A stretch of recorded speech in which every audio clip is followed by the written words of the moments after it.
പറയുകയാണെങ്കിൽ ഒന്നാമത്തെ സ്ഥാനം ജിൻഡോ, 2 അഭിഷേക് ശ്രീകുമാർ, 3 ജാസ്മിൻ, 4 സിജോ, 5ാമത്തെ സ്ഥാനം നമ്മുടെ അർജുൻ അല്ലെങ്കിൽ ഋഷിക്കാണ് എന്നാണ് പറയുന്നത്. ഒന്നുകിൽ അർജുൻ ആയിരിക്കും അല്ലെങ്കിൽ ഋഷി ആയിരിക്കും. അത് നിങ്ങൾ പ്രേക്ഷകർ തന്നെയാണ് തീരുമാനിക്കേണ്ടത് ആരാണ് എന്നുള്ളത്. ഈ ആഴ്ച ബിഗ് ബോസ് ഹൗസിൽ നിന്ന് പുറത്തേക്ക് പോകുന്നത് നന്ദനയാവാനാണ് സാധ്യത. നന്ദനയ്ക്ക് വോട്ട് വളരെ കുറവാണ്. നോറയും അടുത്ത് തന്നെ ഉണ്ട്. ഇനിയിപ്പോ 2 പേരെ നമ്മുടെ ബിഗ് ബോസ് ഹൗസിൽ നിന്ന് പുറത്താക്കുകയാണെങ്കിൽ കൂടെ നോറയും പോകും എന്ന് തന്നെയാണ് തോന്നുന്നത്.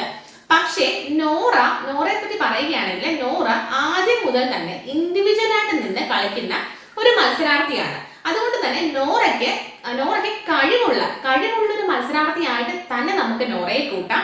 പക്ഷെ വോട്ടിങ്ങിന്റെ അടിസ്ഥാനം വരുമ്പോൾ നമ്മുടെ നന്ദന, അതിന് തൊട്ട് മുകളിൽ നോറ, അതിന്റെ മുകളിൽ സായി, അങ്ങനെയാണ് പോകുന്നത്. അതുകൊണ്ട് തന്നെ നമുക്ക് ഒന്നും പറയാൻ പറ്റത്തില്ല. ഇനി 3 പേരാണ് നമ്മുടെ ബിഗ് ബോസ് ഹൗസിൽ നിന്ന് പുറത്തേക്ക് പോകുന്നെങ്കിൽ കൂടെ സായിയും പോകും. സായി, നോറ, നന്ദന, അങ്ങനെയായിരിക്കും പുറത്തേക്ക് പോകുന്നത്. ഇനി എന്താണെന്നുള്ളത് നമുക്ക് കണ്ടു തന്നെ അറിയണം. അതുപോലെ തന്നെയാണ് ഋഷിയുടെ കാര്യവും ഒന്നും അങ്ങോട്ട് പറയാറായിട്ടില്ല. ഋഷിക്ക് വോട്ടിങ്ങിന്റെ അടിസ്ഥാനം നോക്കുകയാണെങ്കിൽ സായിയേക്കാളും മുകളിൽ തന്നെയാണ്. എന്നാലും നമുക്ക് അങ്ങനെ തന്നെ ഉറപ്പിച്ച് പറയാനൊന്നും സാധിക്കില്ല. അങ്ങനെ നോക്കുകയാണെങ്കിൽ നമ്മുടെ ടോപ്പ് 5ന്റെ കാര്യത്തിൽ ഒരു ധാരണ കിട്ടിയിട്ടില്ല.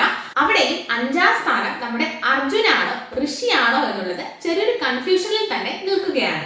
അടുത്തതായിട്ട് ടോപ്പ് 1നെ പറ്റി പറയുകയാണെങ്കിൽ ബിഗ് ബോസ് മലയാളം സീസൺ 6ന്റെ കപ്പിനെ പറ്റി പറയുകയാണെങ്കിൽ അവിടെയും ചെറിയ കൺഫ്യൂഷൻ ഉണ്ട്. ജിൻഡോയാണോ അഭിഷേക് ശ്രീകുമാർ ആണോ എന്നുള്ളത്. കുറെ അധികം ആൾക്കാര് ജിൻഡോയ്ക്കാണ് എന്ന് തന്നെ ഉറപ്പിച്ച് പറയുന്നുണ്ട്. പക്ഷേ അഭിഷേകിനും അത്രയും ഫാൻസ് തന്നെ ഉണ്ട്. അതുകൊണ്ട് നമുക്ക് ഒന്നും അങ്ങോട്ട് ഉറപ്പിച്ച് പറയാൻ സാധിക്കില്ല. ബിഗ് ബോസ് മലയാളം സീസൺ 6 കാണുന്ന പ്രേക്ഷകർക്ക് ഇനി ജിൻഡോയായാലും അഭിഷേക് ശ്രീകുമാർ ആയാലും സന്തോഷം തന്നെ ആയിരിക്കും എന്നാണ് കരുതുന്നത്. ഇനിയും അപ്ഡേറ്റ്സുകളുമായി ഞാൻ നിങ്ങളുടെ കൂടെ തന്നെ ഉണ്ടാകും.